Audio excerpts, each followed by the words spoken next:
Sinon, ça va trop te déranger. Voilà. Dès qu'il a donné le go, tu raccroches. Bonjour,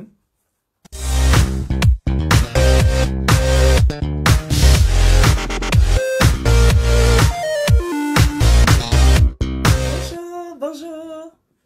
Bonjour ma bien-aimée, bonjour mon bien-aimé. Bonjour la prunelle des yeux de Dieu.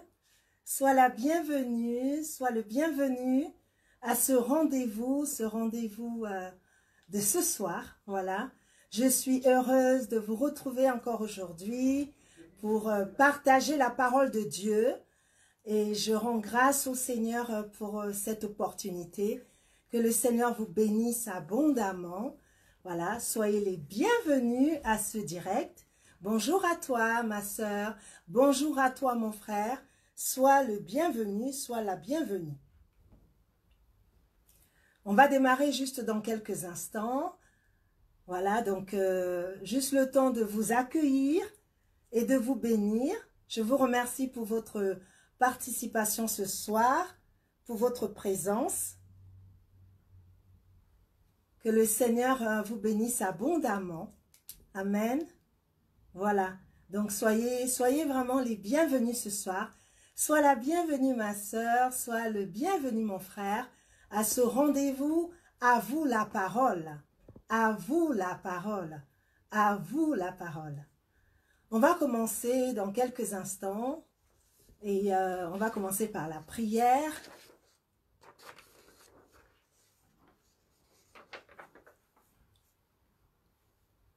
On va commencer par la prière dans quelques instants. Que le Seigneur vous bénisse. C'est une grâce d'être ensemble encore ce soir. C'est un privilège que le Seigneur nous accorde et on le bénit de tout notre cœur. On dit merci à Jésus. Merci à Jésus pour cette occasion qu'il nous donne encore ce soir d'être ensemble pour partager sa parole. Amen. Amen, amen, amen. Alors, on va commencer par la prière. Seigneur, je veux te bénir encore ce soir. Je veux te dire merci Jésus. Merci Seigneur pour l'opportunité que tu nous donnes à chacune et à chacun de nous retrouver dans ta présence. Nous allons partager un moment ensemble, un moment dans la joie, un moment dans la paix, un moment de communion fraternelle. Et je veux te rendre grâce, Seigneur. Je prie, Père, que tu puisses, par ton esprit, prendre le contrôle de tout ce que nous allons faire ce soir. Je prie vraiment que je puisse m'effacer et que, Saint-Esprit, tu prennes toute la place qui t'est due ce soir, afin de glorifier le nom du Seigneur Jésus. Merci, Seigneur, pour tout ce que tu vas faire.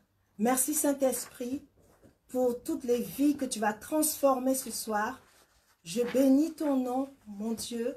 J'élève ton nom, Seigneur. Je glorifie ton nom, Père, dans le nom de Jésus-Christ. Amen. Amen. Soyez les bienvenus à ce rendez-vous, ce second épisode de votre émission « À vous la parole ». Alors, avant de commencer par l'enseignement, avant de rentrer dans l'enseignement, j'aimerais juste vous expliquer comment ça va se passer ce soir. Alors, comment ça va se passer? Donc, dans un premier temps, on aura un enseignement que, par la grâce de Dieu, je vais donner afin qu'on puisse être enrichi par la parole de Dieu. C'est dans une première partie, la première partie de notre émission de ce soir, à vous la parole, dont je vais donner l'enseignement. Et dans une seconde partie, là, effectivement, vous aurez la parole. Vous pourrez prendre la parole, vous pourrez poser des questions, vous pourrez intervenir pour partager votre expérience, partager un témoignage qui va toujours dans le même sens que l'enseignement du jour. C'est vraiment un témoignage autour de l'enseignement du jour. Comment est-ce que vous avez pu expérimenter le sujet dont on va parler? Et comme ça, vous pouvez en faire profiter d'autres ce soir. Et vous avez l'occasion également de poser des questions et j'y répondrai en ligne ce soir. Alors, s'il y a beaucoup de questions et on peut pas répondre, je ne peux pas répondre à toutes les questions, je me permettrai donc, vous laissez vos coordonnées, je me permettrai de vous appeler par WhatsApp ou par téléphone si vous êtes en France. Je me permettrai de vous appeler, comme ça je pourrai vous donner la réponse directement. Voilà, donc n'hésitez pas, dès que je vais démarrer l'enseignement, si les questions vous viennent déjà à l'esprit, n'hésitez pas à les envoyer aussitôt que vous les recevez. N'attendez pas la fin de l'enseignement pour poser les questions. Vous pourrez poser les questions directement, sans attendre la fin. Et c'est uniquement à la fin que je prendrai connaissance de vos questions et j'y répondrai au fur et à mesure. Alors, sentez-vous libre de les poser. Nous sommes dans la présence de notre Seigneur. Et encore une fois, soyez les bienvenus. Sois la bienvenue ma soeur, sois le bienvenu mon frère à ce live. Que le Seigneur vous bénisse abondamment. Et je rends grâce à Dieu pour cette opportunité qu'il me donne encore ce soir de m'adresser à toi, la princesse du Seigneur, de m'adresser à toi, le prince du Seigneur, de te parler ce soir, la prunelle des yeux de Dieu, comme j'aime bien le dire pour ceux qui me connaissent. Nous sommes vraiment des personnes faites à l'image de Dieu et nous sommes la prunelle des yeux de Dieu. Nous avons de la valeur aux yeux de Dieu. Nous ne sommes pas n'importe qui aux yeux de Dieu. Nous avons de la valeur. Nous avons une véritable valeur aux yeux du Seigneur. C'est pourquoi effectivement, permets-moi de t'appeler ce soir la prunelle des yeux de Dieu parce que c'est ce que tu es en réalité.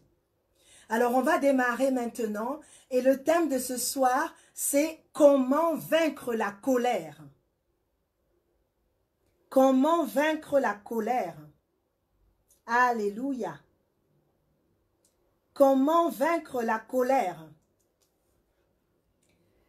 Comment vaincre la colère? Alléluia. C'est un sujet, je dirais, assez intéressant. Donc, comment vaincre la colère? Comment vaincre la colère? Comment vaincre la colère? C'est intéressant, n'est-ce pas? Sois la bienvenue, ma bien-aimée. Sois le bienvenu, mon bien-aimé. Je t'invite à partager la vidéo. Je t'invite vraiment à partager la vidéo à tes amis, à partager la vidéo à tes collègues, à partager la vidéo à ton entourage, à tes proches, afin de bénir quelqu'un ce soir. Tu sais, le Seigneur, il connaît les cœurs, donc il connaît les besoins des gens, mais il passe par toi pour te permettre vraiment de pouvoir amener cette parole, apporter cette parole à une personne qui en a besoin ce soir. Alors, s'il te plaît, au nom du Seigneur, partage la vidéo pour que vraiment plusieurs puissent l'entendre, plusieurs puissent la recevoir ce soir. Amen, amen. Amen. Comment vaincre la colère?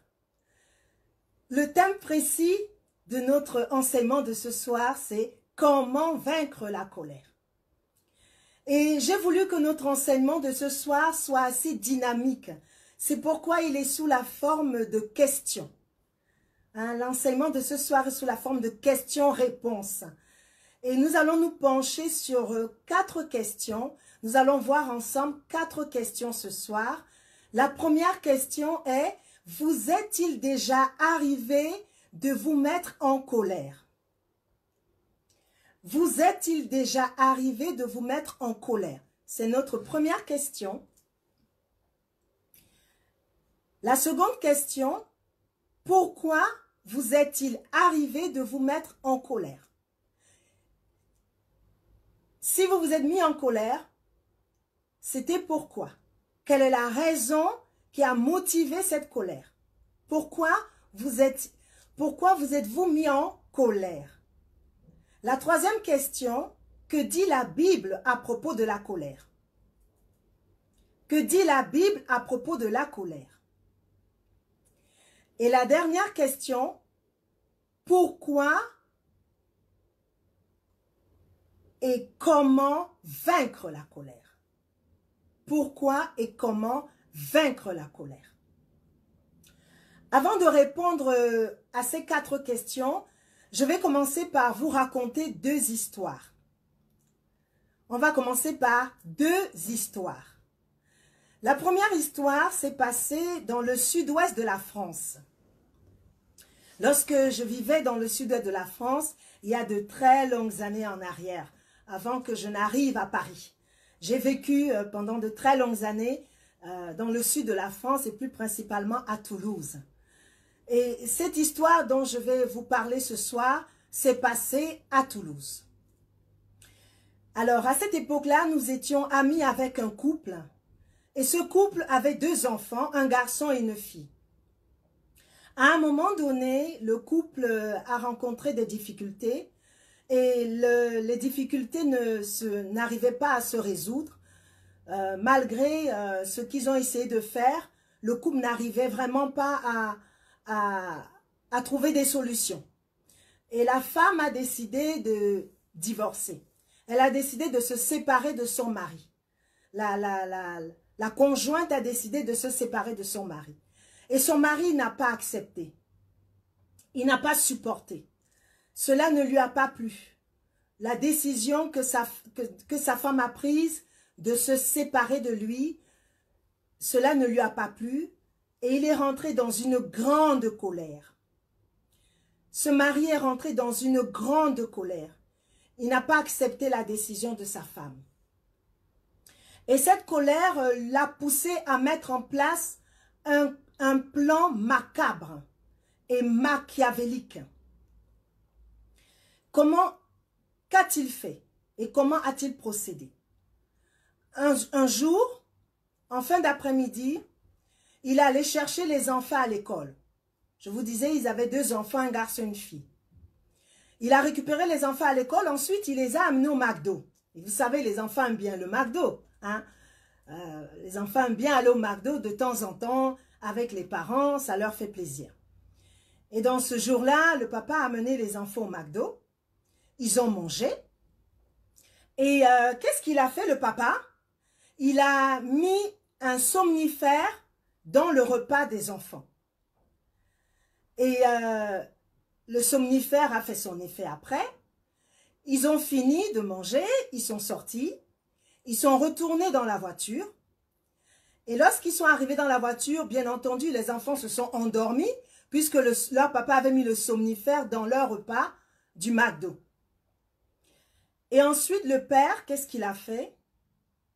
Il a mis le feu à la voiture et ils ont tous brûlé. Je dis, il a mis le feu à la voiture et ils ont tous brûlé. C'est horrible. C'est horrible d'entendre une telle chose, n'est-ce pas? Et croyez-moi, ce n'est pas un fait divers qu'on lit uniquement dans un journal ou qu'on écoute à la radio ou qu'on regarde à la télévision.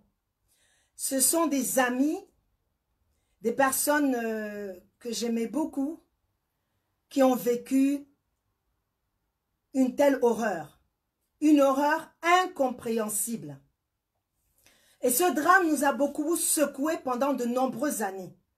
Je me souviens encore quelques jours avant que les enfants ne décèdent, ainsi que leur papa, avant que leur papa ne mette le feu à la voiture. J'avais vu la petite fille, et cette petite fille, elle était toujours souriante, elle était toujours gaie. Et ce drame m'a beaucoup poussé à réfléchir aux conséquences de la colère, et surtout à comment s'en débarrasser. Maintenant, je vais vous raconter une seconde histoire. Cette seconde histoire s'est déroulée aux États-Unis et concerne un couple de dentistes qui travaillaient dans le même cabinet, monsieur et madame. À un moment donné, la femme a commencé à soupçonner son mari d'avoir une liaison avec la secrétaire. Un jour, son époux est sorti de la maison. Et quelques instants après, la femme l'a suivi. Elle est aussi sortie de la maison. Et il se rendait à l'hôtel. Elle avait certainement su que son époux avait un rendez-vous à l'hôtel. Il avait donné rendez-vous à sa secrétaire à l'hôtel. Donc, elle a suivi son époux. Il est arrivé à l'hôtel. Il est rentré dans l'hôtel. Elle a attendu quelques minutes. Et ensuite, elle est rentrée aussi dans l'hôtel. Elle est allée voir elle est allée à la réception. Et elle a dit au réceptionniste que son mari a pris une chambre et elle veut le rejoindre dans la chambre. Et le réceptionniste lui a donné la clé. Elle est partie dans la chambre et lorsqu'elle est rentrée dans la chambre, elle a trouvé son époux avec la secrétaire au lit. Elle est ressortie de la chambre, elle était furieuse. Elle était très en colère. Elle est retournée au parking et elle a attendu son mari. Et certainement, pendant qu'elle attendait son mari, elle péchait certainement dans ses pensées. Et l'esprit de colère lui communiquait encore plus de colère. Plus elle attendait, plus elle devenait encore plus furieuse. Plus elle attendait, plus elle devenait encore plus en colère. Et lorsque son mari est sorti de l'hôtel, elle a perdu le contrôle. Elle a complètement perdu son sang-froid et elle a roulé en direction de son mari et elle a écrasé. Elle a tué son mari sur le champ à cause de la colère qu'elle n'a pas réussi à maîtriser. Quand on y réfléchit, on en déduit que si elle avait eu la maîtrise de soi, elle aurait tout simplement divorcé, n'est-ce pas? Elle aurait décidé de se séparer de lui. Et en plus, dans l'état où il vivait, le divorce, notamment pour adultère, il était sévèrement puni et elle aurait pu avoir d'énormes dommages et intérêts. Donc, elle aurait pu juste divorcer, elle se sépare de lui et puis sa vie continue. C'est vrai, ça aurait été difficile, mais peut-être qu'elle aurait pu refaire sa vie, mais elle a, excusez-moi l'expression, bousillé sa vie. À cause de la colère. Et surtout à cause des conséquences de la colère. Je ne sais pas si cette femme était chrétienne, mais ce que je sais, je ne sais pas si elle était chrétienne ou pas, mais je sais que sa vie a été complètement détruite. Parce qu'elle a été condamnée à la prison à vie. Elle a été condamnée à la prison à vie, sans aucune possibilité de sortir jusqu'à la mort. Elle a été privée de voir ses enfants grandir, de voir ses enfants devenir adultes, de voir ses enfants se marier, de voir ses enfants vivre tout simplement. Elle a perdu son mari qu'elle a tué et on peut dire qu'elle a aussi perdu ses enfants parce qu'elle ne les verra qu'au parloir. Elle n'aura pas la possibilité de les voir en dehors du parloir. Et on peut se dire, quelle tragédie! Quelle tragédie, bien-aimée! À présent, nous allons passer aux questions. Mais j'aimerais seulement que tu puisses vraiment réfléchir à ces deux histoires vraies que je viens de te relater. Qui sont la conséquence de la colère. La conséquence de la colère. Et maintenant, les questions dont je vous ai parlé en préambule, nous allons y répondre. La première question est, vous est-il déjà arrivé de vous mettre en colère? Vous est-il déjà arrivé de vous mettre en colère? Je pense que si nous sommes sincères devant le Seigneur, nous nous sommes déjà mis en colère, n'est-ce pas? Peut-être pas tout le monde, mais je dirais quasiment tout le monde. Et si ce n'est même tout le monde. Au moins une fois, cela t'est arrivé de te mettre en colère, n'est-ce pas?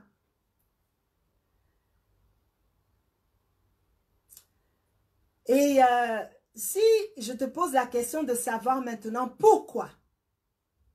Pourquoi est-ce que il vous est arrivé de vous mettre en colère?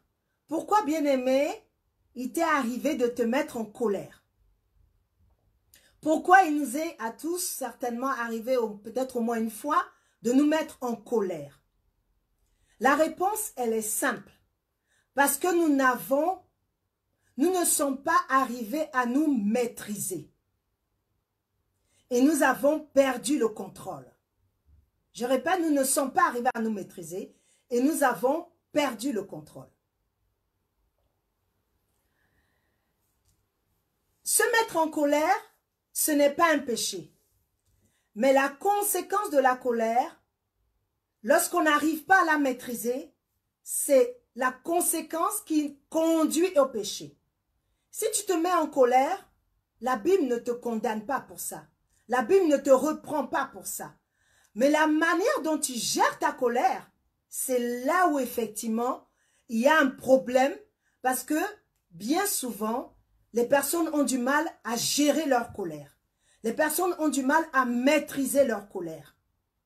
J'ai envie de dire, parfois ça va un peu dans tous les sens. J'ai identifié 3 types de colère. Et peut-être que cette liste que j'ai identifiée n'est pas exhaustive. Le premier type de colère, c'est la colère contre les autres. La colère contre les autres. C'est celle-là dont je vais parler ce soir. Mais il y a également 2 autres types de colère que j'ai identifiés. C'est la colère contre soi-même. Et la colère contre soi-même trouve souvent son origine dans la culpabilité. On se sent coupable de ne pas avoir agi de telle ou telle manière. On se sent coupable de ne pas avoir fait telle ou telle chose. Et le troisième type de colère que j'ai identifié, c'est la colère contre Dieu. Lorsqu'on rend Dieu responsable de ce qui nous arrive. Donc la colère contre les autres, la colère contre soi-même et la colère contre Dieu. Et la colère, c'est quoi? La colère est un sentiment d'insatisfaction et de frustration qui se manifeste lorsqu'on ne respecte pas nos valeurs, qui se manifeste lorsqu'on nous attaque. La colère, c'est un sentiment destructeur, dévastateur, surtout lorsque elle nous pousse à commettre des péchés. Je répète, la colère est un sentiment dévastateur, destructeur, surtout quand elle nous pousse à commettre des péchés. Elle a des conséquences qui peuvent être dramatiques et regrettables, comme nous venons de le voir pour ces 2 histoires tragiques que je vous ai relatées lorsque nous avons commencé notre émission. Je vais juste vous rappeler que vous pouvez déjà, si vous avez des questions, commencer à envoyer les questions. Le numéro WhatsApp va s'afficher certainement dans le bandeau déroulant. Vous pouvez d'ores et déjà envoyer vos questions. N'hésitez pas à le faire. N'attendez pas la fin de l'enseignement pour envoyer les questions. Vous pouvez le faire d'ores et déjà. Et je vous rappelle également aussi, mes bien-aimés, de partager la vidéo. Afin que plusieurs soient édifiés. Parce que je suis convaincue qu'il y a plusieurs personnes qui ont un problème de colère et que par la grâce de Dieu, ils seront en mesure de le résoudre au nom de Jésus. Que le Seigneur vous bénisse. Bien souvent, la personne qui se met en colère, lorsqu'elle revient à elle-même, elle se dit, si j'avais su, je n'aurais pas agi de la sorte. C'était vraiment stupide de ma part. La colère pousse la personne à se mettre dans un état second et à avoir des réactions incontrôlées.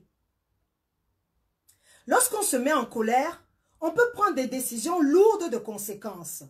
Mais on ne se rend pas compte à l'instant que cela peut nous détruire, que cela peut faire du mal, aussi bien à nous-mêmes qu'aux autres.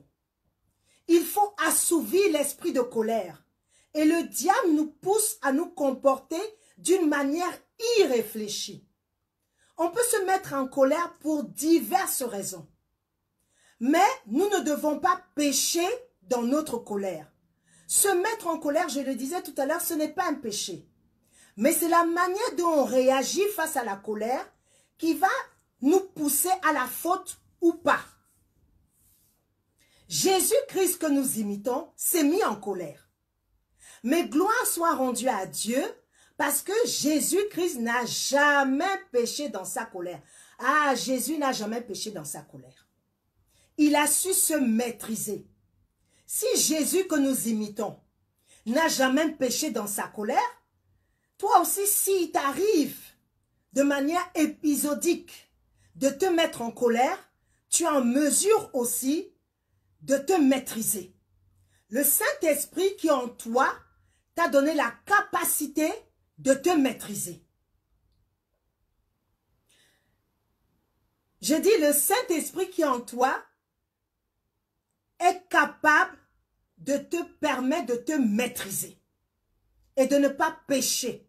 S'il t'arrive de temps en temps, rarement, de te mettre en colère. S'il t'arrive souvent de te mettre en colère, je t'exhorte à régler ce problème ce soir. Je t'exhorte à régler ce problème aujourd'hui, pas demain. Et je vais t'expliquer pourquoi. La maîtrise de soi, c'est un merveilleux fruit de l'esprit que nous devons exercer. Il n'est pas écrit dans la Bible juste pour faire joli. C'est pour qu'on le mette en pratique. Amen. Et maintenant, nous arrivons à notre troisième question. Que nous dit la Bible à propos de la colère? On va aller dans les Écritures. Que nous dit la Bible à propos de la colère? On va lire Éphésiens 4, versets 26 et 27. Éphésiens 4, versets 26 et 27. Je lis la parole. Si vous vous mettez en colère, ne péchez point. Que le soleil ne se couche pas sur votre colère et ne donnez pas accès au diable.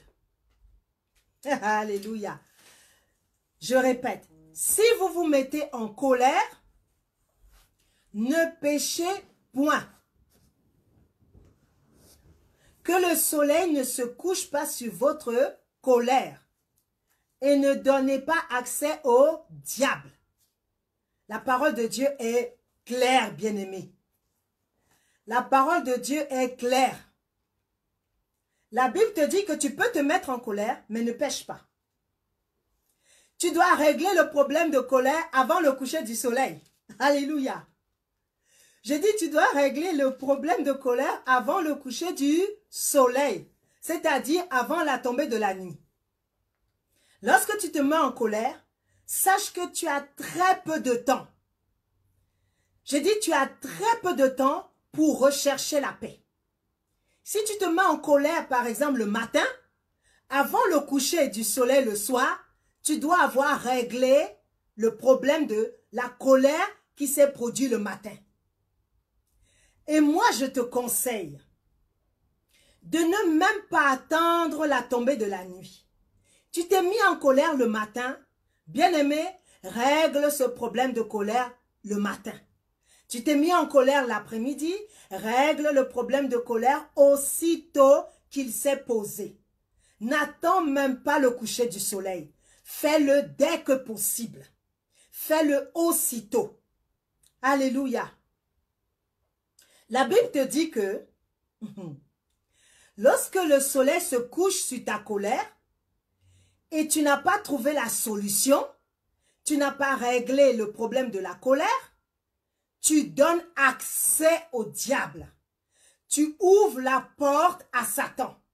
Si tu ne règles pas la colère, bien-aimé, tu ouvres la porte à l'ennemi. C'est pourquoi le Seigneur, il nous aime tellement qu'il nous dit, règle le problème de colère. Règle-le rapidement. Parce que si tu ne le fais pas, tu ouvres une grande porte à l'ennemi. Et l'ennemi, il va se servir de cette porte que tu lui as ouverte pour te faire du mal. Il va se servir de cette porte que tu as ouverte pour te détruire. C'est le but de Satan. Donc c'est pourquoi, bien-aimé, je t'exhorte à fermer cette porte aussitôt qu'elle est ouverte. Alléluia. Règle le problème de colère aujourd'hui, ma sœur.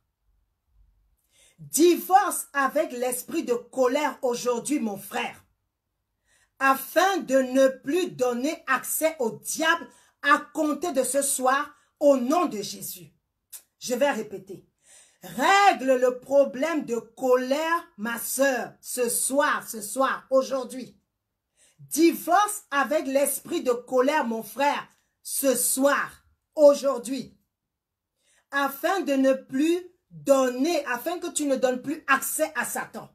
Afin que tu ne donnes plus accès à l'ennemi. Afin que tu ne donnes plus accès au diable. Alléluia.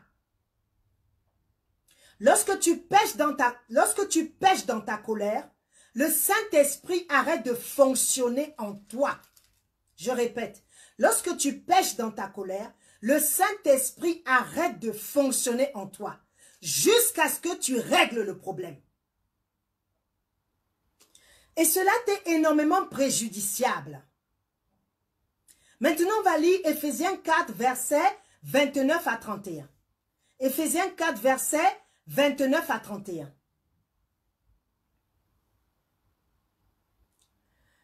Je lis. Ne laissez aucune parole blessante franchir vos lèvres, mais seulement des paroles empreintes de bonté, qu'elles répondent à un besoin et aident les autres à grandir dans la foi. Ainsi, elles feront du bien à ceux qui vous entendent. Verset 30. N'attristez pas le Saint-Esprit de Dieu, car par cet esprit, Dieu vous a marqué de son sceau comme sa propriété pour le jour de la délivrance. Amen. Je fais déjà une petite pause. Tu es la propriété de Dieu, bien-aimé. Si tu es enfant de Dieu, tu es la propriété de Dieu. Et le sceau de Dieu est sur ta vie pour le jour de la délivrance. Ainsi, n'attriste pas le Saint-Esprit parce que tu commets des péchés dans ta colère. Je répète, tu es la propriété de Dieu, bien-aimé. Je suis la propriété de Dieu. Tu es la propriété de Dieu. Je suis la propriété de Dieu. Tu es la propriété de Dieu. Et le cachet de Dieu est sur ta vie pour le jour de la délivrance. Ainsi, veille sur ta conduite. Veille sur ta conduite, bien-aimée. Verset 31. Je poursuis. Éphésiens 4, versets 29 à 31. Et maintenant, j'arrive au verset 31. Amertume, irritation, colère, éclat de voix, insulte. Faites disparaître tout cela du milieu de vous, ainsi que toute forme de méchanceté. Je vais relire. Amertume, irritation, colère, éclat de voix, insulte. Faites disparaître tout cela du milieu de vous. La Bible te dit de faire disparaître la colère du milieu de toi, ainsi que toute forme de méchanceté. La Bible te demande de faire disparaître l'amertume, l'irritation, la colère, les éclats de voix, les insultes et les méchancetés. La Bible te dit, le Seigneur te dit ce soir, fais disparaître cela du milieu de toi, au nom de Jésus. Fais disparaître cela du milieu de toi. Tu ne dois pas dire des paroles blessantes, même si tu en es victime. Tu ne dois pas parler de manière agressive. Au contraire, tu dois avoir des paroles remplies de douceur, apaisantes, qui aident à aller de l'avant dans la foi et font du bien à ceux qui l'entendent. Alléluia. Tu ne dois pas attrister le Saint-Esprit par tes pensées, par tes paroles et par tes actions. Et personnellement, j'aime beaucoup le verset 30 qui dit que Dieu t'a marqué de son sceau. Dieu t'a marqué de son sceau. Dieu m'a marqué de son sceau. Je suis la propriété de Dieu. Tu es la propriété de Dieu pour le jour de la délivrance. Alléluia. Tu es précieuse aux yeux de Dieu bien-aimé. Tu es précieux aux yeux de Dieu bien-aimé. Alors fais attention à ta conduite, car toutes tes actions seront jugées au dernier jour. On ne doit pas trouver chez toi l'amertume. Non, renonce à l'amertume ce soir au nom de Jésus. L'irritation, non, renonce à t'irriter au nom de Jésus. La colère, renonce à la colère au nom de Jésus. Les éclats de voix, renonce aux éclats de voix ce soir. Les insultes, renonce aux insultes ce soir. La méchanceté, renonce à la méchanceté ce soir. Au nom de Jésus, au nom de Jésus, renonce à toutes ces choses. Tu dois bannir ces choses de ta vie définitivement. Je répète, tu dois bannir ces choses de ta vie définitivement et c'est pour ton bien.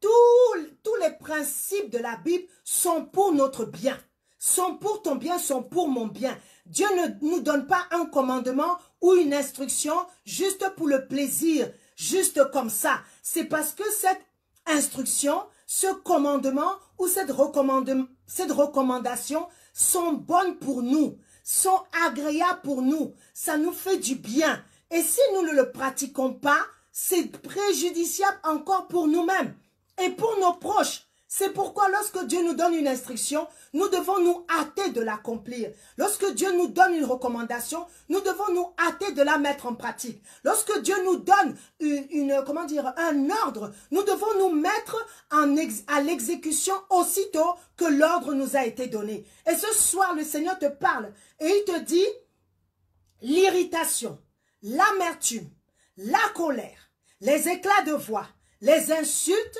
la méchanceté, cela ne doit plus exister dans ta vie. Je répète, cela ne doit plus exister dans ta vie. Tu dois les bannir une fois pour toutes. Au nom puissant de Jésus. Et c'est une décision que tu dois prendre ce soir. Je t'exhorte par amour pour Jésus et par amour pour toi-même, par amour pour le Seigneur que tu ne vois pas avec tes yeux physiques. Mais si tu as le Saint-Esprit, il est en toi. Par amour pour le Seigneur, renonce à la colère. Par amour pour le Seigneur, renonce à tout ce que je viens de citer. Décide aujourd'hui de rompre avec tout cela pour la gloire de Dieu et pour ton propre bien. Amen. Poursuivons. On va lire d'autres versets. Les enfants d'Israël ont quitté l'Égypte.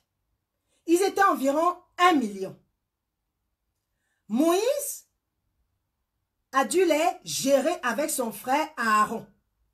À un certain moment, Moïse a perdu le contrôle parce que les enfants d'Israël l'agaçaient à cause de leurs murmures incessants. Ils étaient libres, mais ils continuaient de s'apitoyer sur leur sort. Ils souhaitaient revenir en Égypte et être de nouveau esclaves. Quelle stupidité, mes bien-aimés! Oui, quelle stupidité. La vie qu'ils ont menée en Égypte en tant qu'esclaves était juste épouvantable. Même moi qui vous parle, je ne suis pas sûre que je serais en vie. Je serais peut-être morte si j'avais vécu ce qu'ils ont vécu pendant 430 ans d'esclavage. Ils étaient torturés, affamés, tués. Lorsqu'ils arrivent dans le désert de Tin, les enfants d'Israël ont eu soif. Moïse et Aaron sont donc allés consulter Dieu. Et Dieu a parlé à Moïse. Suivez-moi attentivement, bien-aimés. Suivez-moi attentivement, s'il vous plaît. Je dis, lorsqu'ils sont arrivés dans le désert de Tin, les enfants d'Israël ont eu soif. Et Moïse et Aaron sont donc allés consulter Dieu. Et Dieu a parlé à Moïse. Et Dieu lui a dit de prendre son bâton et de parler au rocher. Dieu a dit à Moïse, prends ton bâton et parle au rocher. Ainsi l'eau va sortir du rocher. On va lire Nombre chapitre 20, versets 7 à 12. Nombre chapitre 20, versets 7 à 12. Nombre chapitre 20, versets 7 à 12. Je lis la parole. L'Éternel parla à Moïse et dit, « Prends ta verge et convoque l'assemblée, toi et ton frère Aaron. Vous parlerez en leur présence au rocher, et il donnera ses eaux. Tu feras sortir pour eux de l'eau du rocher, et tu abreuveras l'assemblée et leur bétail. »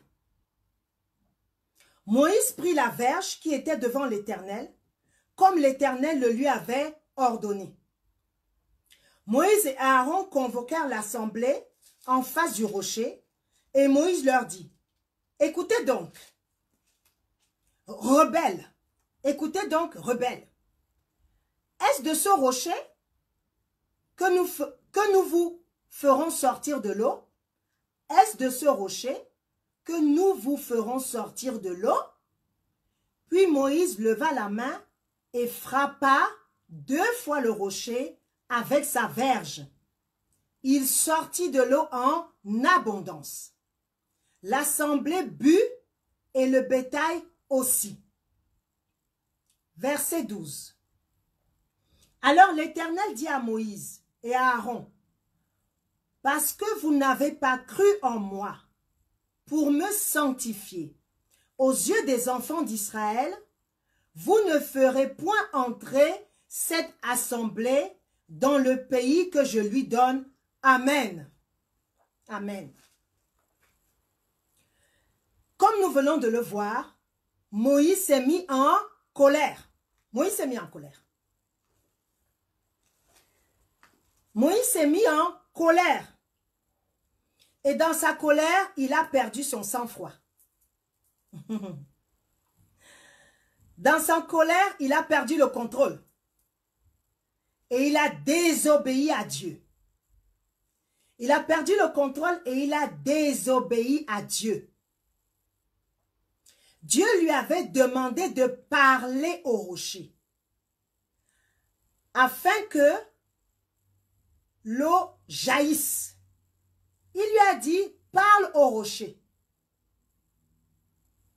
afin que l'eau jaillisse. Au lieu de parler au rocher, Moïse a frappé le rocher, tellement il était furieux. Et en agissant de la sorte, il a péché contre Dieu. Il a péché contre Dieu.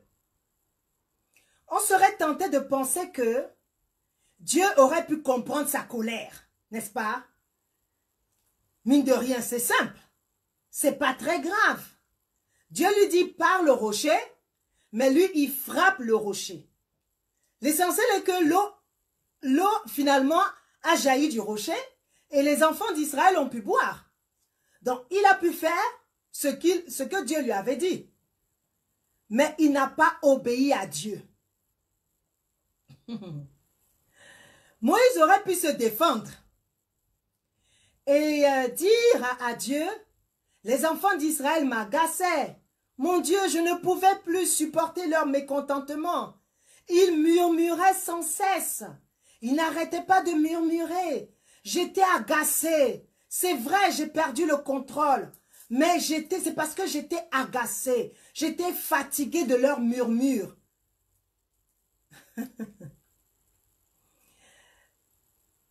Ils n'étaient pas contents. Et ils n'arrêtaient pas de se plaindre. Mais Dieu n'a pas compris. Je dis Dieu n'a pas compris. On peut trouver des raisons au péché commis à cause de la colère. Mais sache que Dieu ne comprend pas du tout ton péché. Il n'accepte aucune excuse pour tes péchés. Dieu a donné à Moïse la pire des punitions. Il ne pouvait pas aller dans la terre promise. Or, c'est la chose pour laquelle il vivait. C'est la raison pour laquelle il s'est battu. C'est la raison pour laquelle il vivait. Il le désirait ardemment. Aller dans la terre promise. Moïse et Aaron ont perdu leur bénédiction tout simplement à cause du péché commis en raison de leur colère. On pourrait dire que la faute était minime et la banalisée. Mais pour Dieu, un péché est un péché. Celui qui ment et celui qui vole, c'est la même chose pour Dieu. Il n'y a pas de hiérarchie de péché. Celui qui vole et celui qui tue, ils sont au même pied d'égalité pour Dieu parce qu'ils ont péché. C'est dans la société qu'on va hiérarchiser les péchés, mais pour Dieu, un péché, c'est un péché. Alléluia. Si Dieu a puni Moïse et Aaron pour si peu, parler au rocher, au lieu de frapper le rocher. Dieu leur a dit, parlez au rocher. Dieu lui a dit, parle au rocher. Et lui, il a frappé le rocher. Pour si peu, Dieu l'a puni. Cela veut dire qu'il peut aussi te punir pour ton péché de colère. Beaucoup de personnes perdent leur bénédiction à cause du péché de colère. C'est pourquoi, bien-aimé, je t'exhorte ce soir. Règle le problème de colère aujourd'hui, ma sœur. Divorce avec l'esprit de colère aujourd'hui, ma sœur. Divorce avec l'esprit de colère aujourd'hui, mon frère. Au nom de Jésus, prends cette décision ce soir, aujourd'hui, pas demain. On va lire Proverbe 22, versets 24 et 25. Proverbe 22, versets 24 et 25.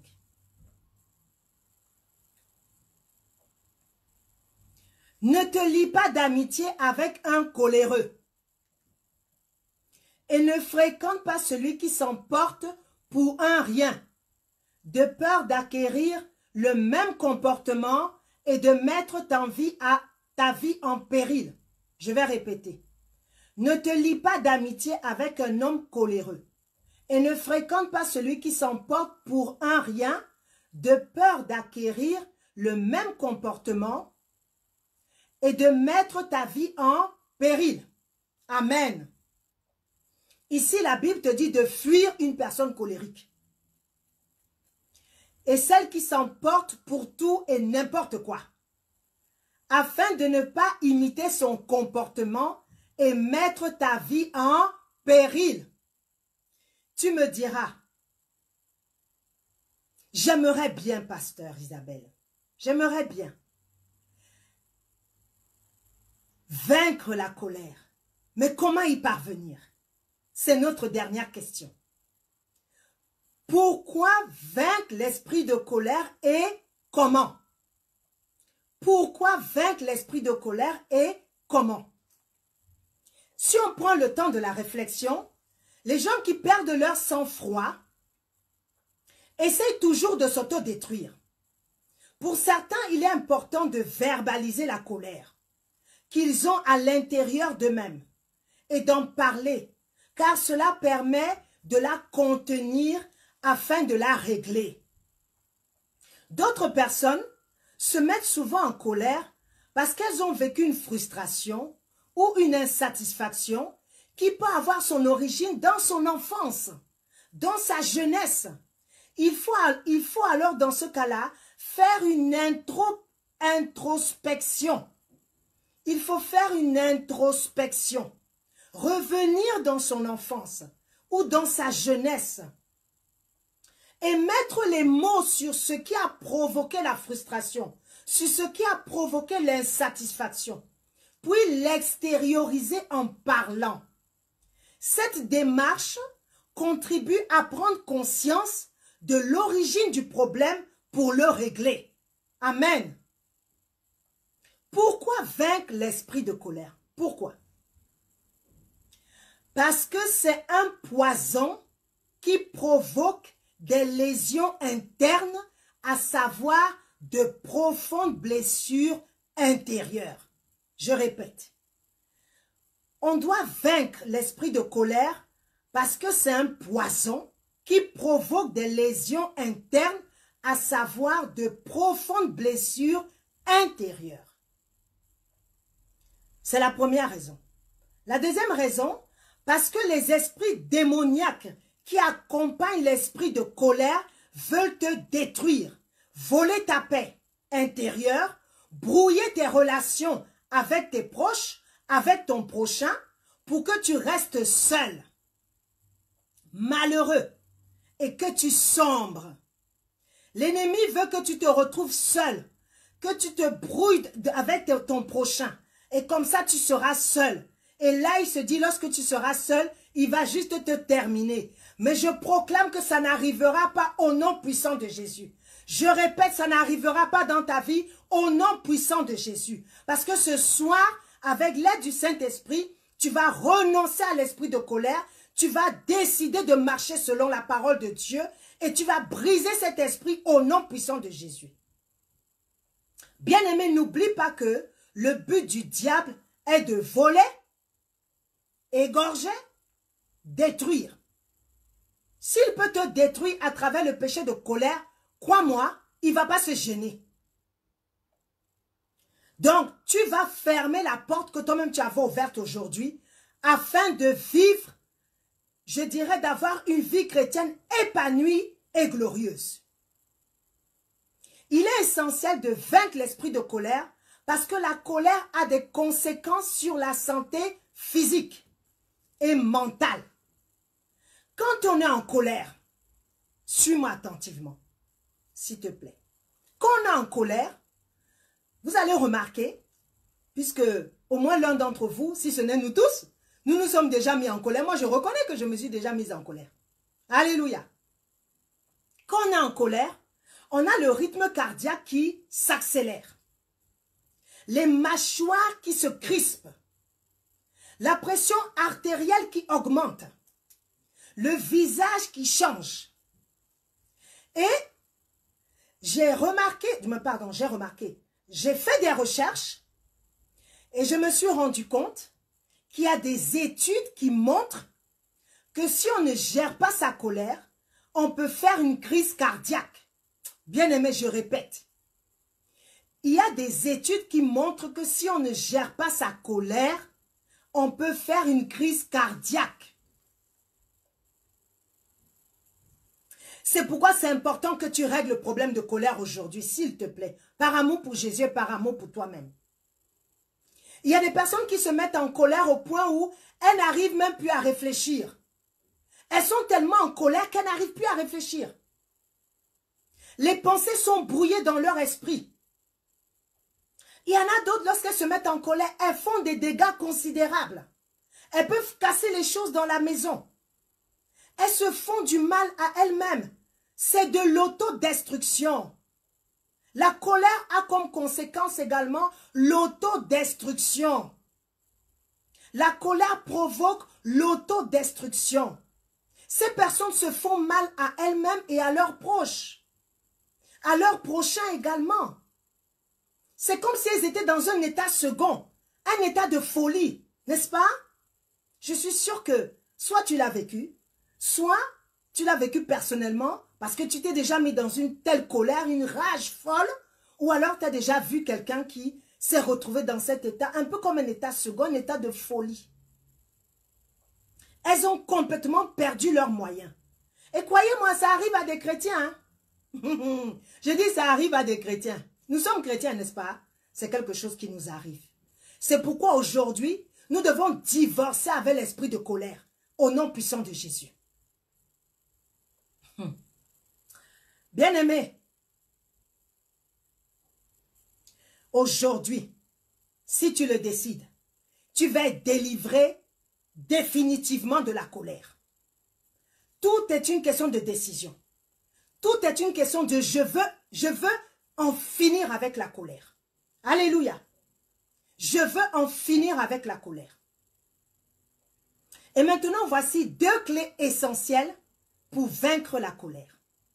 2 clés essentielles pour vaincre la colère. Et je vous demande encore votre attention. Nous sommes presque à la fin de l'enseignement avant de passer à la deuxième partie, à vous la parole. Lorsque tu te mets en colère, tu dois prendre une décision immédiatement. Je répète, lorsque tu te mets en colère, tu dois prendre une décision immédiatement. Premièrement, tu dois prendre autorité et chasser l'esprit de colère.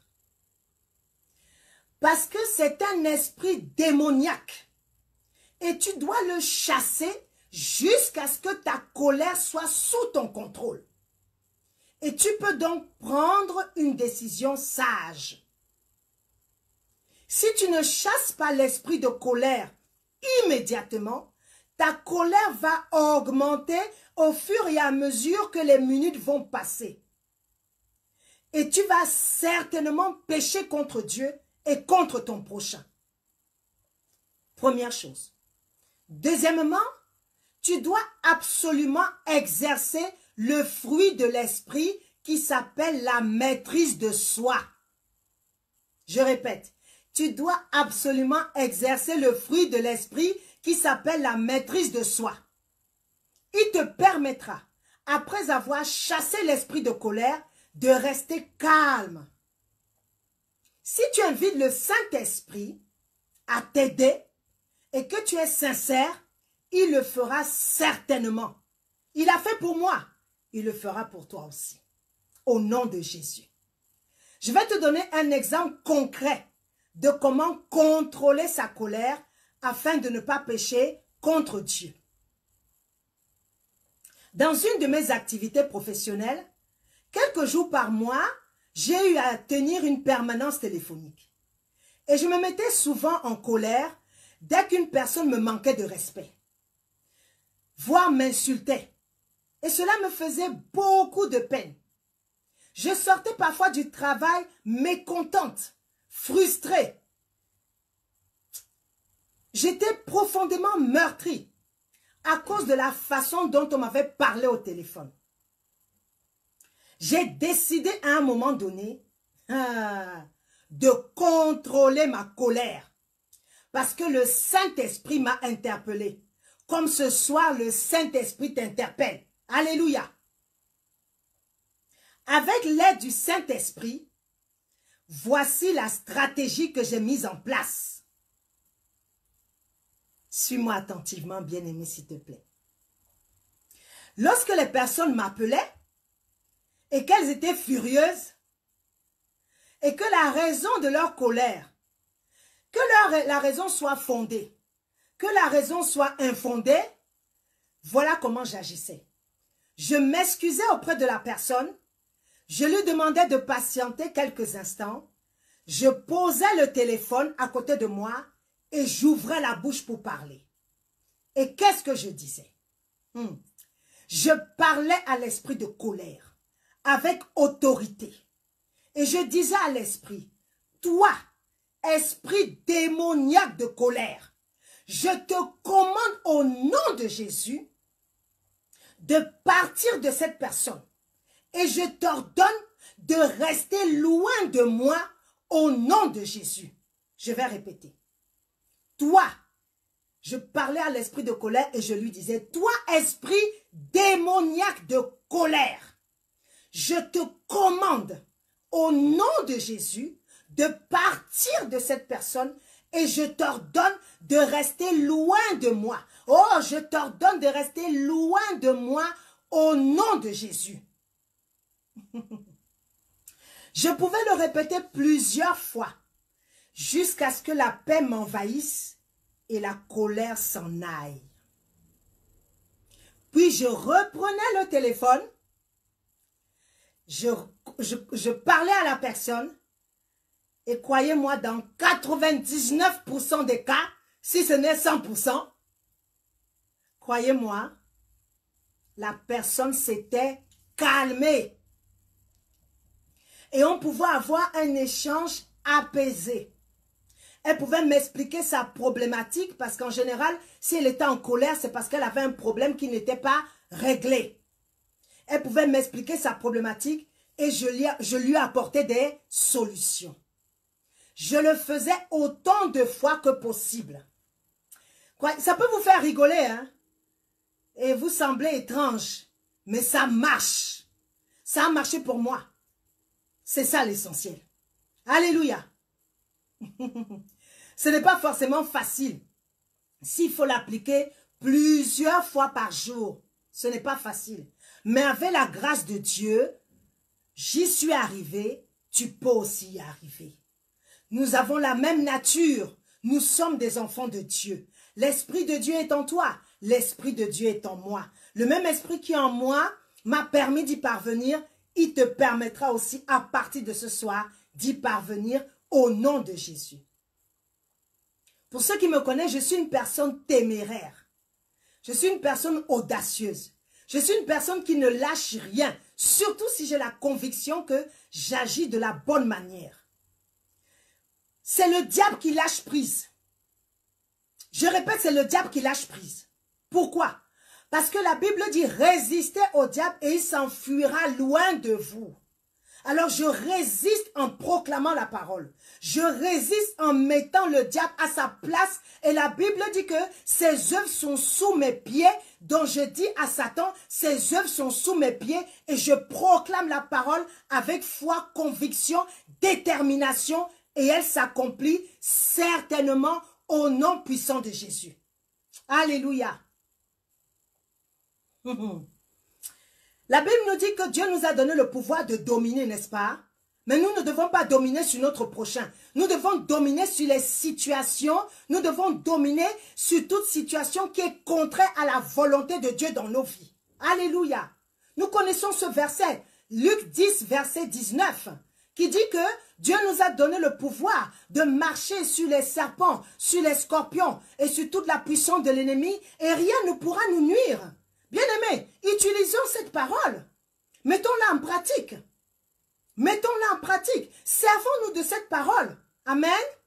C'est ce à quoi Dieu nous appelle. Dieu nous attend. Dieu veut qu'on mette en pratique sa parole. On ne doit pas juste la répéter, excusez-moi l'expression, comme des perroquets. On doit l'appliquer. C'est comme ça qu'on verra les fruits abondants jaillir au nom de Jésus. Et n'oublie pas, bien-aimé, que tu es le premier acteur qui va jouer la scène afin que le film complet de ta vie se déroule. Je répète, tu es le premier acteur qui va jouer la scène afin que le film complet de ta vie se déroule. Dieu est le metteur en scène et toi tu es l'acteur principal. Alléluia. Je répète, Dieu est le metteur en scène et toi tu es l'acteur principal. Alléluia. Et il ne faut pas que le film soit inachevé. Car Dieu qui marche avec toi finit toujours ce qu'il commence. Alléluia. Je dis Dieu qui marche avec toi finit toujours ce qu'il commence. Il est l'alpha, il est l'oméga. Amen. Maintenant, nous allons prier. J'aime bien, après la parole, on passe à la prière. Prions ensemble. Aujourd'hui, nous allons faire des prières de proclamation, des prières de déclaration. Et vous allez répéter après moi. Bien-aimés, je vous invite encore à partager la vidéo, s'il vous plaît. Partagez la vidéo afin qu'un plus grand nombre de personnes soient bénies parce que plusieurs personnes ont un problème de colère et elles doivent le régler avec l'aide du Seigneur. Alléluia. Que Dieu vous bénisse. On va faire des prières de confession, des prières de proclamation, des prières de déclaration. Notre première prière est une prière de confession. Je vais vous inviter à répéter après moi. Amen. Je parle et ensuite vous répétez. Répétez après moi maintenant. Père Céleste, je reconnais aujourd'hui que j'ai péché contre toi à travers ma colère. Je te demande sincèrement pardon. Je te prie de me purifier par ton sang. Je te remercie au nom de Jésus-Christ. Amen. Ensuite, nous allons faire une prière de commandement. On vient de faire une prière de proclamation et maintenant on fait une prière de commandement. Répétez après moi. Je prends autorité. Fais-le avec conviction, détermination. Alléluia. C'est pour ton salut, bien-aimé. Je prends autorité sur tout esprit démoniaque de colère qui est venu dans ma vie à travers mon péché de colère. Esprit démoniaque, je te chasse de ma vie immédiatement et pour toujours au nom de Jésus-Christ. Amen. On poursuit. Il y a des familles où l'enfant est colérique, la mère est colérique, la grand-mère est colérique, l'arrière-grand-mère est colérique. Pourquoi? Parce qu'il existe une colère héréditaire. Dans un lointain passé, je fus colérique. Mais je n'étais pas seule dans ma famille. Ma mère était colérique. Ma grand-mère était colérique. Mon arrière-grand-mère était colérique. Puis un jour, le Saint-Esprit m'a ouvert les yeux. Il m'a révélé qu'il s'agit d'une colère héréditaire. Et il m'a fait comprendre que je dois m'en charger et m'en débarrasser car c'est un poison qui risque de me détruire. Malheureusement, le temps manque pour que je puisse vous donner une illustration dans la Bible de la colère héréditaire. Alors, qu'est-ce que j'ai fait? J'ai commencé par confesser. Je me suis repenti, premièrement, pour tous les péchés de mes ascendants, père, mère, grand-mère, arrière-grand-mère, tous mes ascendants. Et ensuite, j'ai fait des prières d'autorité. Et j'ai pris autorité sur l'esprit de colère. Et je l'ai chassé de ma vie et de ma postérité au nom puissant de Jésus. C'est ce que nous allons faire maintenant. Si tu reconnais que la colère qui t'anime, c'est une colère héréditaire. Tu remarques que ta maman est colérique, ou ton papa est colérique, ton grand-père, ta grand-mère, du moins, tes ascendants sont colériques, et même tes enfants le sont, crois-moi, il faut te charger de ça ce soir. Au nom de Jésus. Tu vas répéter maintenant.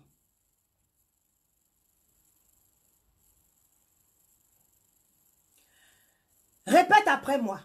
Père très saint, je confesse que mes ancêtres ont péché contre toi à travers leur péché, à travers leur colère. Je confesse que mes ancêtres ont péché contre toi à travers leur colère. Je te demande de les pardonner. Et je te prie de me séparer, ma postérité et moi-même, de leurs péchés par le précieux sang de Jésus-Christ. Je te remercie au nom de Jésus-Christ. Amen. Maintenant, on va faire une prière de commandement. Je prends autorité. Répète toujours, je prends autorité sur tout esprit de colère qui est venu dans ma vie et dans la vie de mes enfants par les péchés de mes ancêtres. J'ordonne à tout esprit démoniaque de colère de sortir de ma vie et de celle de mes enfants immédiatement et pour toujours au nom de Jésus-Christ. Amen. Et on va faire encore une autre prière de commandement. Je prends autorité sur toute malédiction générationnelle de la colère qui est venue dans ma vie et dans la vie de mes enfants. J'ordonne à toute malédiction d'être brisée ce soir dans ma vie, dans la vie de mes enfants et dans ma postérité immédiatement et pour toujours au nom de Jésus-Christ.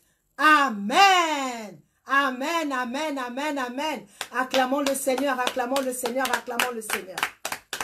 Amen, amen, amen, amen. Que Dieu vous bénisse abondamment. Et maintenant, nous passons à la deuxième partie. À vous la parole. À vous la parole. À vous la parole. Alors, je vais juste vous rappeler comment ça va se passer, comme je l'ai dit tout au début.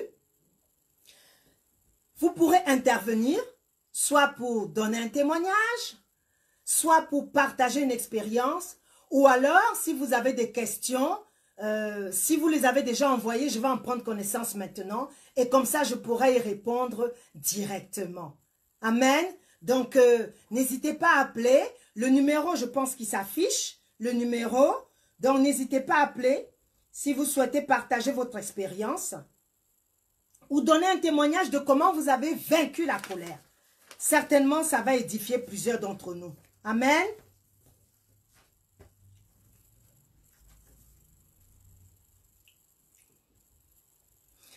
Alors, on a une première question d'une bien-aimée qui nous écrit de Belgique et qui dit « Bonsoir pasteur, ma question est celle-ci.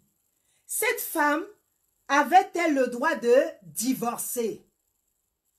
Alors, la réponse que je vais donner, merci ma bien-aimée pour ta question.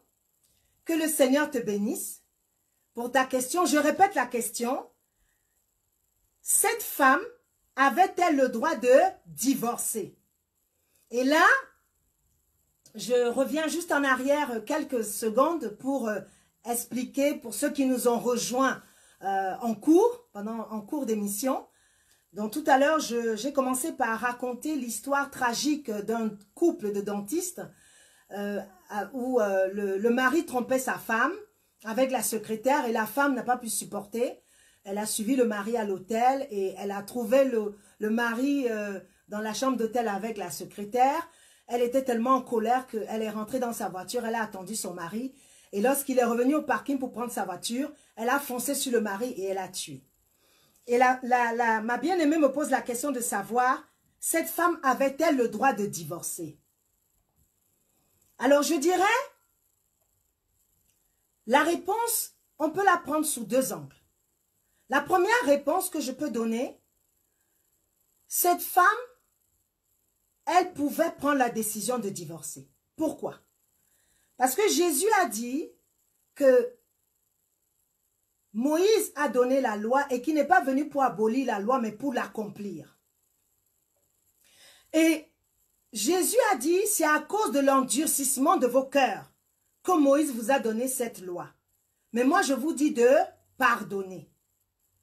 Et la loi disait de se séparer de son conjoint, de se séparer de sa femme, de se séparer de son conjoint, si pour adultère, si le conjoint a commis l'adultère. Et là, c'était le cas. Le conjoint a commis l'adultère. Comme je le disais tout à l'heure, je ne sais pas si c'était un couple de dentistes chrétiens ou pas. Je l'ignore.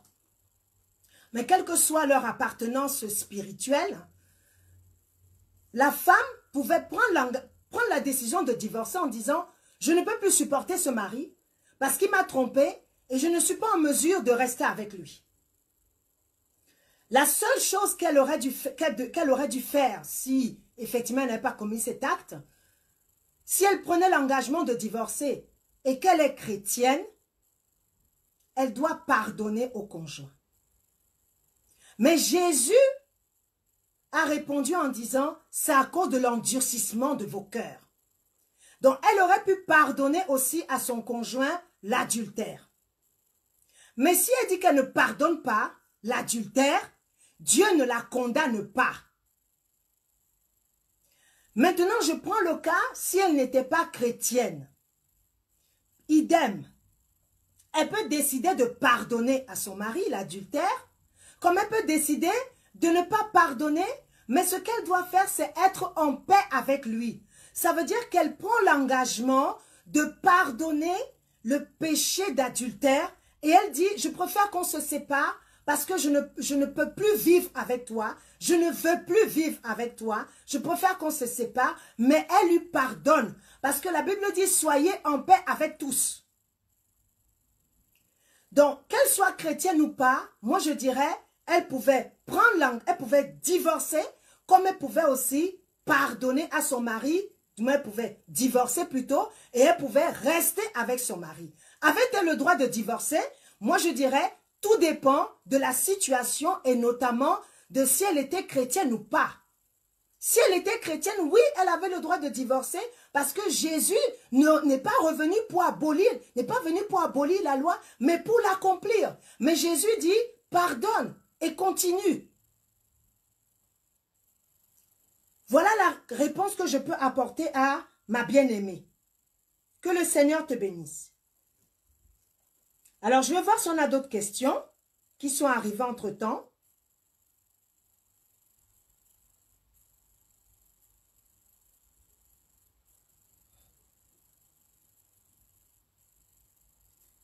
Alors, je regarde si on a d'autres questions.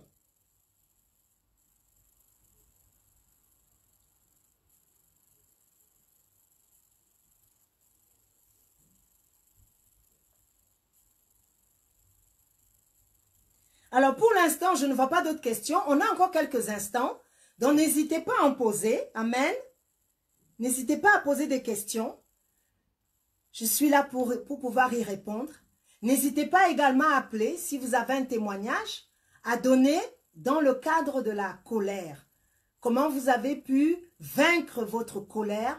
Comment vous êtes parvenu à vaincre votre colère? Amen. Donc, n'hésitez pas à poser vos questions. Nous sommes là, je suis là en tout cas pour y répondre avec l'aide du Saint-Esprit. Que le Seigneur vous bénisse abondamment. Amen. Que le Seigneur vous bénisse. Donc, nous sommes encore là pendant quelques instants. N'hésitez pas à poser vos questions et j'y répondrai avec l'aide du Saint-Esprit.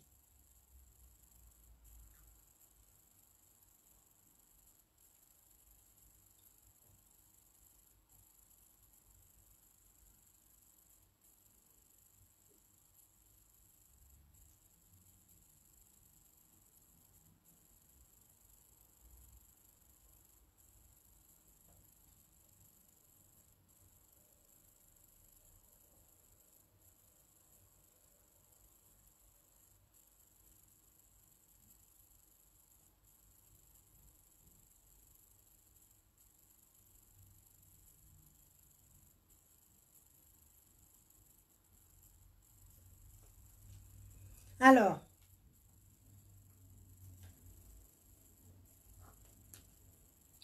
je me mets souvent en colère et j'ai du mal à gérer la colère. Comment faire?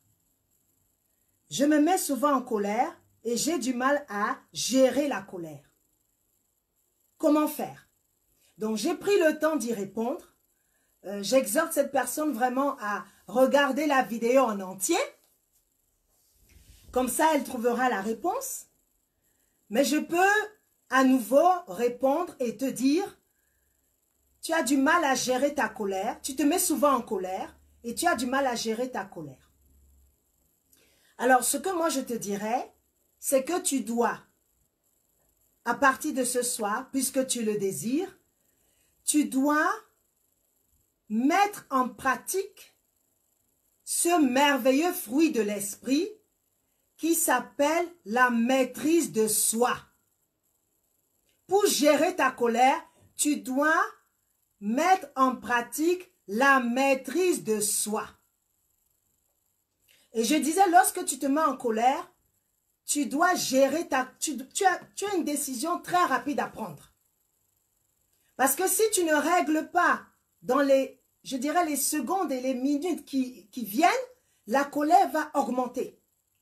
Si tu es chrétien, tu connais certainement les prières d'autorité. Tu as certainement déjà entendu parler des prières d'autorité. Donc tu vas parler à l'esprit de colère parce que la colère est un esprit. Et c'est un esprit démoniaque. L'esprit qui agit pendant que tu es en colère, surtout quand tu n'arrives pas à te maîtriser, c'est un esprit démoniaque. Cet esprit, tu dois le briser. Cet esprit, tu dois l'assujettir. Cet esprit, tu dois dominer sur lui. Tu vas donc faire une prière d'autorité comme celle-ci. C'est un exemple que j'ai donné tout à l'heure. Esprit démoniaque de colère, je t'ordonne immédiatement de quitter ma vie au nom puissant de Jésus. Esprit démoniaque de colère, je te commande maintenant de quitter ma vie au nom puissant de Jésus. Tu le répètes jusqu'à ce que tu verras que la paix commence à t'envahir. Et là, tu te tais. Ça veut dire que tu as pu gérer la colère au moment où elle allait certainement monter d'un cran. Et pour ne pas à nouveau te mettre en colère, il faut que tu observes ce fruit de l'esprit qui s'appelle la maîtrise de soi. Amen. La maîtrise de soi. Tu dois observer ce fruit de l'esprit. C'est très important. La maîtrise de soi. Ça veut dire, on appelle également la tempérance. Tu dois observer ce fruit de l'esprit pour arriver à gérer la colère. Ça veut dire que tu ne démarres pas au quart de tour. Tu prends le temps de réfléchir. Tu prends le temps de te poser. Vous savez, le silence est plus fort que les paroles. Je répète, le silence est plus fort que les paroles.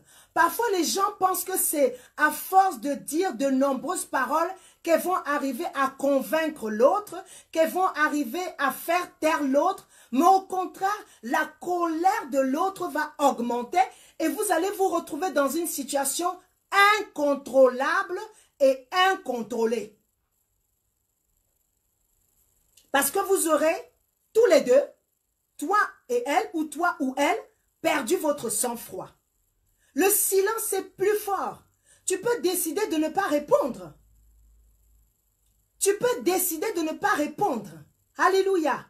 Le silence est plus fort que les paroles. Et dans certaines situations, notamment la colère, si c'est une personne qui t'agresse oralement, tu peux décider d'ignorer. Je ne dis pas que c'est facile, mais c'est faisable. Moi, j'y suis arrivé. Toi aussi, tu peux y arriver. Alléluia. Si moi, je suis arrivé, toi aussi, tu peux y arriver. Nous avons la même nature si nous sommes enfants de Dieu. Amen. Que Dieu te bénisse. Je vois si on a une autre question.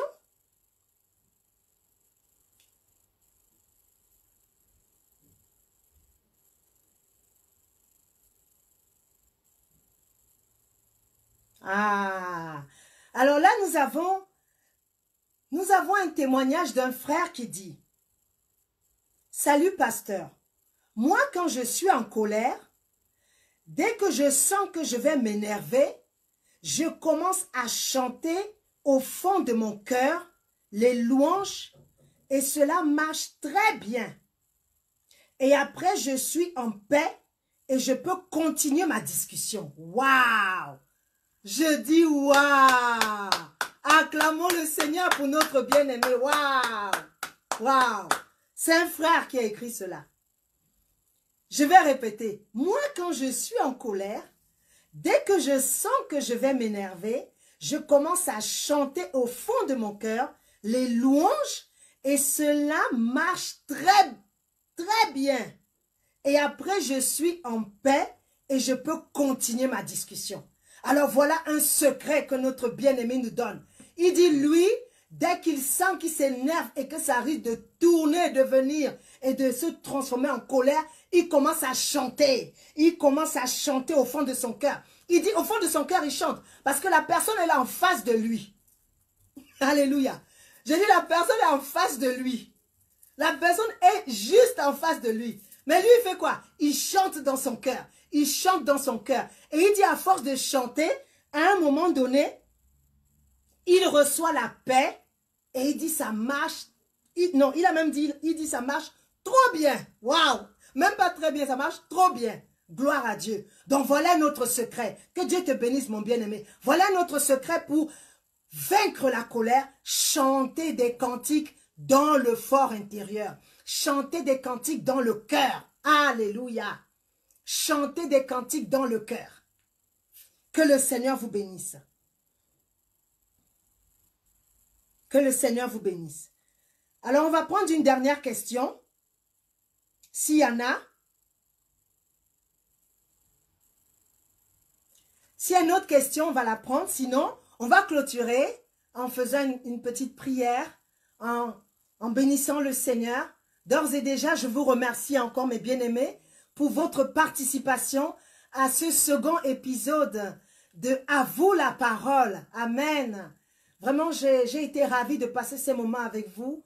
Mon âme est dans la joie parce que je suis dans la présence de mes frères et sœurs. Vous savez, il y a quelques jours, j'ai perdu mon papa qui nous a quittés de manière inattendue. Et je peux vous dire que le Saint-Esprit m'a dit, replonge-toi très vite dans mon service. Et tu verras que la joie va t'envahir Et là, la paix va t'envahir et je te consolerai. Et je bénis le Saint-Esprit de tout mon cœur parce que je ressens qu'il a commencé à me consoler. La consolation n'est pas encore totale, mais la consolation, c'est déjà, j'ai envie de dire, en très bonne voie. Ça a bien commencé avec la grâce du Seigneur. Amen. Alors, on reçoit un appel. Je vais le prendre. Bonjour, ma bien-aimée. Bonjour, ma bien-aimée. Oui, bonjour ma soeur. Oui. Comment ça va, ma bien-aimée? Oui, ma bien-aimée. Alors, tu as une question à nous poser ou un témoignage à donner sur la colère? Comment vaincre la colère? Oui, c'est ça ma soeur, ouais. Gloire à Dieu. Un petit témoignage, oui, Nous. un témoignage. Vraiment, je remercie le Seigneur. Alors, on reçoit un appel.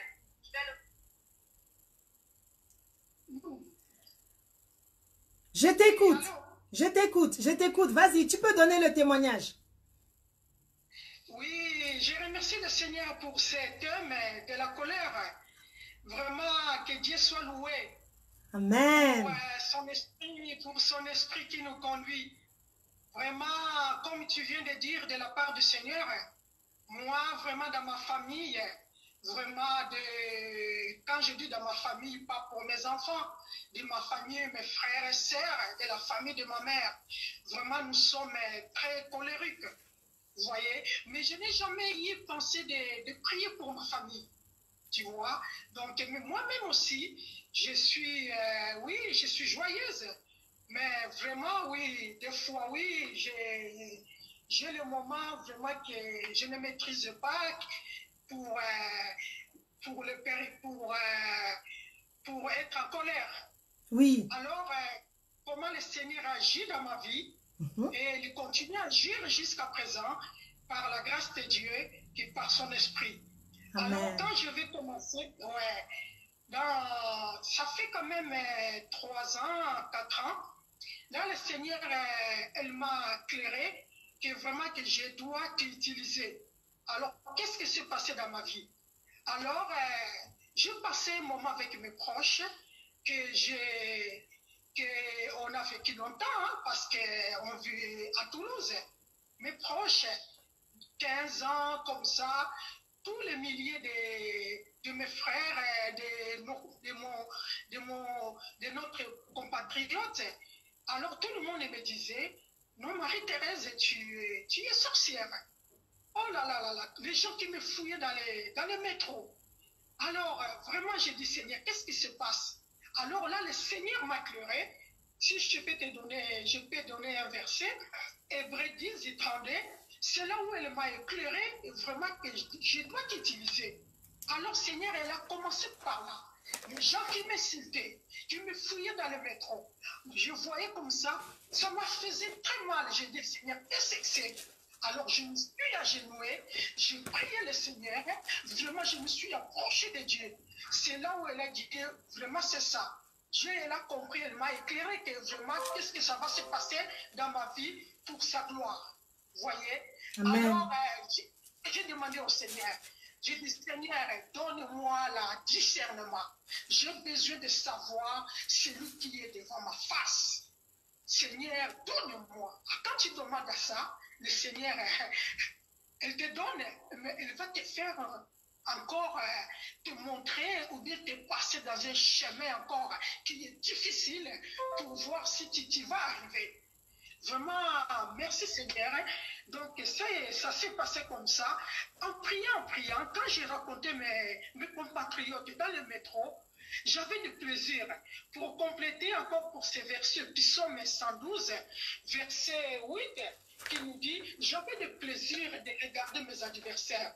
Dès que je vois la personne qui me fouillait dans le métro, qui me disait plus bonjour, quand je le vois, j'ai le plaisir dans mon cœur.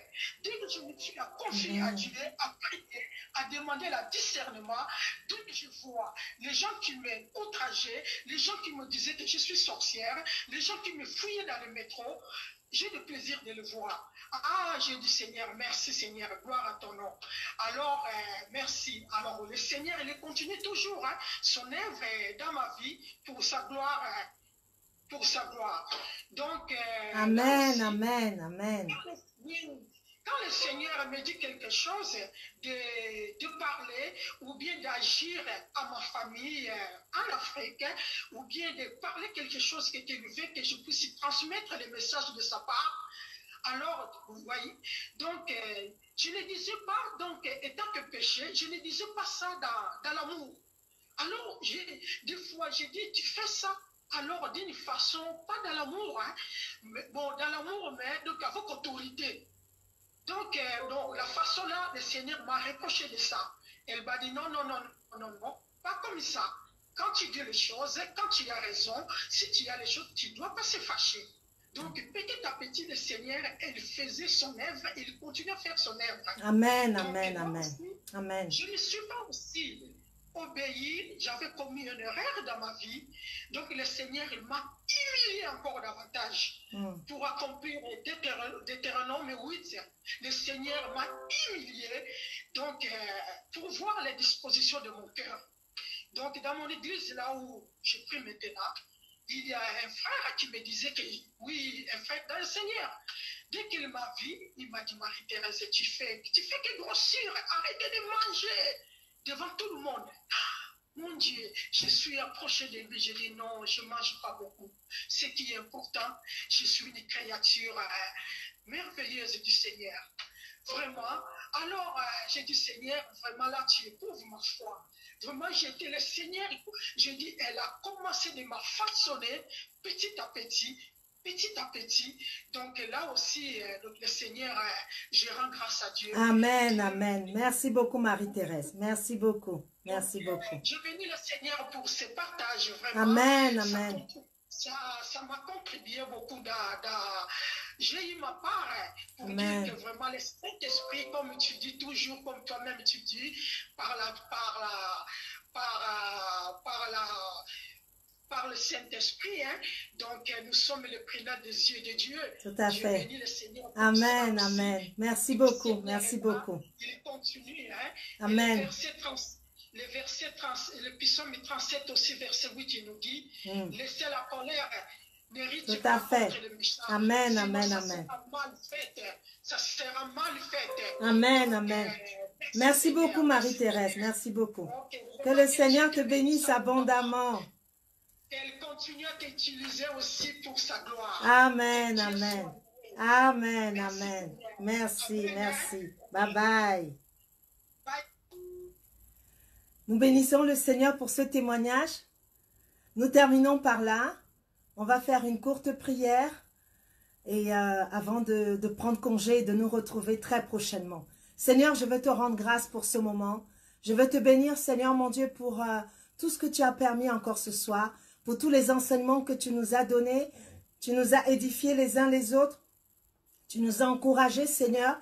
Tu nous as enseigné ta parole et tu nous as donné des clés pour vaincre la colère. Maintenant, nous sommes armés et nous pouvons, Seigneur, nous charger de la colère afin qu'elle ne vienne plus avoir des méfaits dans nos vies. Nous te bénissons, Seigneur, ce soir. Nous glorifions ton nom. Nous élevons ton nom au nom de Jésus-Christ. Amen. Amen. Alors, je vais juste vous rappeler, je vous invite demain après-midi, nous avons une rencontre en ligne. Une rencontre en ligne, vous pouvez nous appeler. Donc, n'hésitez pas. Vous avez mon numéro de téléphone qui va défiler. Donc, n'hésitez pas à m'appeler. Je vais vous donner le numéro de la ligne à composer. Et comme ça, vous pouvez nous rejoindre à 14 h. On va partager la parole ensemble. Ça va aussi nous faire du bien. Je vous invite nombreux et nombreux, à nous rejoindre demain après-midi à 14 h pour notre rencontre. La rencontre, je dis, des amoureux de Jésus. Voilà, et je vous exhorte également à vous abonner à notre page New Beginning Ministries. La page Facebook New Beginning Ministries. Et également à activer la notification de telle sorte que lorsque nous serons en live la prochaine fois, vous allez recevoir aussitôt une notification et vous pourrez vous connecter pour nous rejoindre. Et partagez la vidéo, mes bien-aimés, partagez afin que le plus grand nombre soit édifié, soit béni, soit transformé, soit délivré de l'esprit de colère. Et je vous exhorte également à soutenir New Beginning Ministries. Vous avez le RIB qui va s'afficher, le RIB du ministère. Et si vous souhaitez faire un don par un autre moyen, vous avez la possibilité de me contacter. Et comme ça, vous me direz comment vous souhaitez faire le don et je vous expliquerai la démarche. Que le Seigneur vous bénisse glorieusement. Amen. Et à très très bientôt. On se retrouve dans 3 semaines. On se retrouve vendredi soir dans 3 semaines exactement pour un nouveau rendez-vous de À vous la parole. Soyez glorieusement bénis. Comme dit ma bien-aimée que j'aime beaucoup, soyez surabondamment bénis. Je vous embrasse et je vous aime de l'amour du Seigneur. À très bientôt. Bye bye, bye bye. Bye.